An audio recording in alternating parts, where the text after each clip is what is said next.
Christmas Eve wasn't loud. It didn't need to be. There was a quiet sense that something important was coming. A collective holding of breath across the country, felt in every semi-detached and every terraced street. Nobody rushed. Nobody filmed it for social media that didn't exist. You just waited.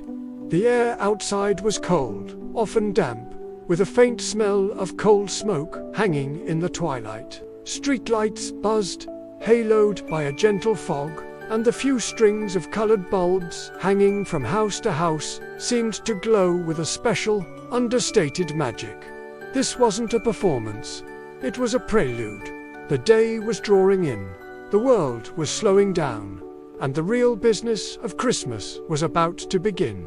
Not with a bang, but with the closing of a front door against the winter chill. Inside, the house smelled of everything at once, a unique and unreproducible aroma that was the very essence of the season. Pine needles, already starting to drop from a tree that had been in the corner for a week. A faint, lingering trace of cigarette smoke, because that's just what rooms smelled like back then. And of course, the scent of something in the oven that had been keeping warm since lunchtime. A promise of tomorrow's feast. This potent combination wasn't considered odd. It was normal. It was the scent of home on the 24th of December. The air was thick with it, clinging to the tinsel and the slightly dusty baubles. In the corner, a standard lamp with a heavy fabric shade cast a warm, yellow light, illuminating a world of patterned wallpaper. A well-used ashtray, and the quiet, comfortable clutter of family life. The adults in the room pretended they were relaxed. They were not. There was a quiet, humming tension beneath the surface. A low-frequency stress that was as much a part of Christmas Eve as the tree itself. They'd sit, maybe with a sherry or a lukewarm cup of tea, and declare that everything was done. It wasn't. Somewhere, in a hidden corner of the house, a mountain of unwrapping remained. A frantic, mental inventory was being taken. Were there enough batteries for the toy that absolutely had to work tomorrow morning? Had someone forgotten to buy something critical, like the cranberry sauce, or, heaven forbid, the tin of Quality Street? Nobody said what the forgotten item was. The unspoken rule was to maintain the illusion of calm at all costs. Even as the internal checklist grew longer and more desperate with every passing hour, television mattered on Christmas Eve. It was a focal point, a shared national experience that brought the family together in the darkening living room. The schedules had been studied for weeks in the Christmas edition of the TV Times, circled in by arrow.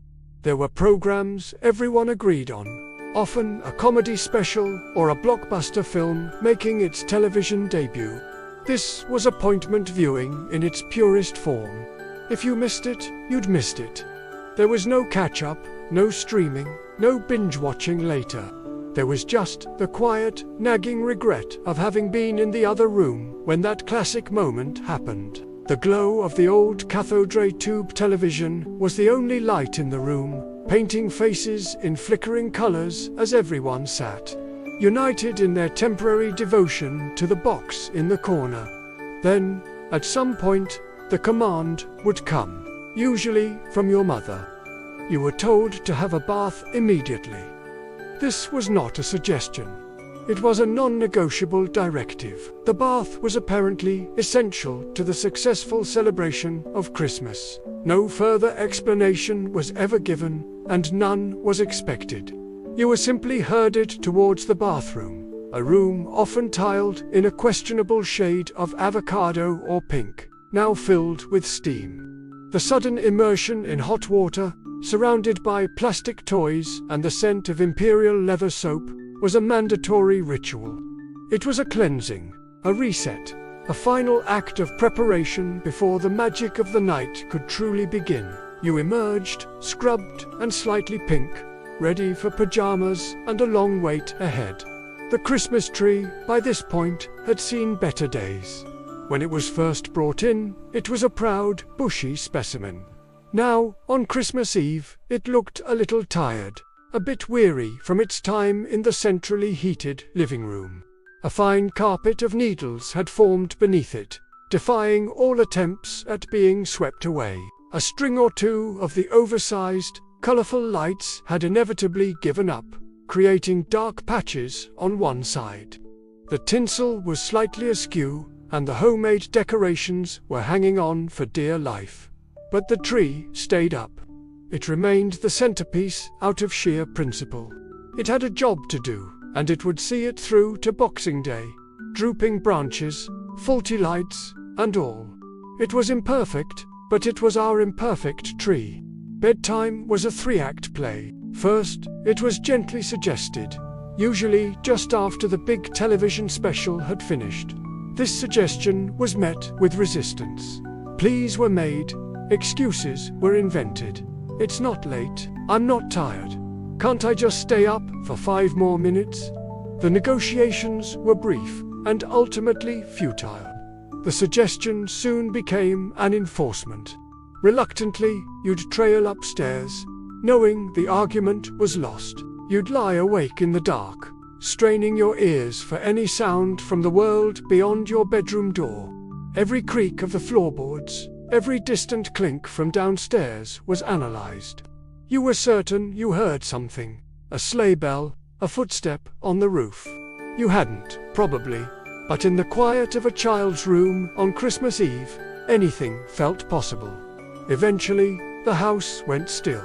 The murmur of voices from downstairs faded away. The lights under the doors went off.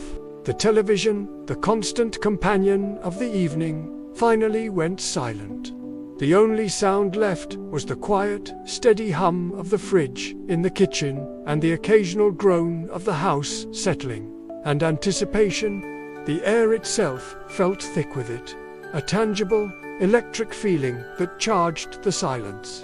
The world outside was asleep, but in this house, a quiet magic was brewing in the stillness. This was the moment the day had been building towards. The deep, peaceful quiet of a world on the very brink of Christmas. The waiting was almost over. Downstairs, with the children finally asleep, the parents became a model of quiet efficiency. The clandestine operation began. Out came the hidden rolls of wrapping paper and the sellotape.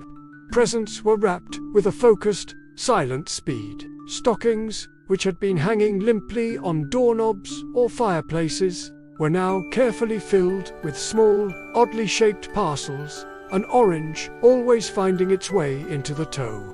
The plate with a mince pie and a glass of something for Father Christmas was checked.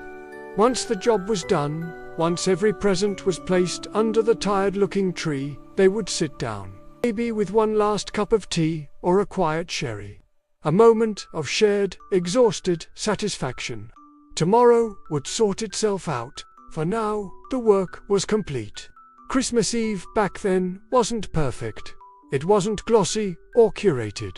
But it didn't need fixing. It was a night of quiet anticipation, of familiar smells and unspoken anxieties. It was ordinary, in the most extraordinary way. It was real. It was a collection of small, unrecorded moments that, when pieced together, formed the very heart of the festive season. It was a time that didn't need to shout about its own importance. Its power was in its quiet, steady presence. It was quiet, it was ordinary, and it mattered. Thanks for watching, and see you next time on Back Then Britain.